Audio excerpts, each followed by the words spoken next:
સુરતના લિંબાયત વિસ્તારમાં બનેલા મોબાઈલ સ્નેચિંગના 2 અનડિટેક્ટ ગુનાઓનો ભેદ પોલીસે ગણતરીના કલાકોમાં ઉકેલી નાખ્યો છે. સીસીટીવી અને ટેકનિકલ સર્વેલન્સની મદદથી પોલીસે 2 આરોપીઓને મુદ્દામાલ સાથે ઝડપી પાડી મહત્વપૂર્ણ સફળતા હાંસલ કરી છે.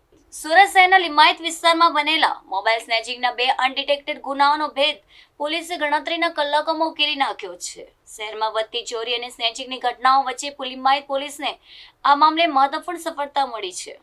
મળતી માહિતી મુજબ તાજેતરમાં વિસ્તારમાં મોબાઈલ ઝૂંટવી ફરાર થઈ જવાના 2 બનાવો નોંધાયા હતા. ફરિયાદ મળતાની સાથે જ પોલીસે તાત્કાલિક તપાસ શરૂ કરી હતી. પોલીસ દ્વારા ઘટના સ્થળ આસપાસના સીસીટીવી ફૂટેજ તેમજ ટેકનિકલ સર્વેલન્સના આધારે આરોપીઓની ઓળખ કરવામાં આવી હતી. તપાસ દરમિયાન પોલીસે બંને આરોપીની હિલચાલ પર નજર રાખી કાર્યવાહી હાથ ધરી હતી. અંતે પોલીસે બંને આરોપીને ઝડપી પાડવામાં સફળતા મેળવી હતી. ધરપકડ દરમિયાન આરોપીઓ પાસેથી ગુનામાં ચોરાયેલા મોબાઈલ ફોન સહિતનો મુદ્દામાલ પણ કબજે કરવામાં આવ્યો હતો. પોલીસની પ્રાથમિક પૂછપરછમાં આરોપીઓ ગુનાની કબૂલાત કરી હોવાનું પણ જાણવા મળ્યું છે. બંને આરોપીઓ સામે કાયદેસરની કાર્યવાહી હાથ ધરવામાં આવી છે. પોલીસે આરોપીઓના ગુનાહિત ઇતિહાસ અંગે પણ તપાસ શરૂ કરી છે. સાથે જ તેઓ અન્ય કોઈ ગુનામાં સંડવાયેલા છે કે નહીં તે દિશામાં પણ પૂછપરછ ચાલી રહી છે. લિંબાયત પોલીસની આ ઝડપી કામગીરીથી વિસ્તારમાં કાયદો અને વ્યવસ્થા જાળવવામાં વધુ મજબૂતી બની હોવાનું માનવામાં આવી રહ્યું છે.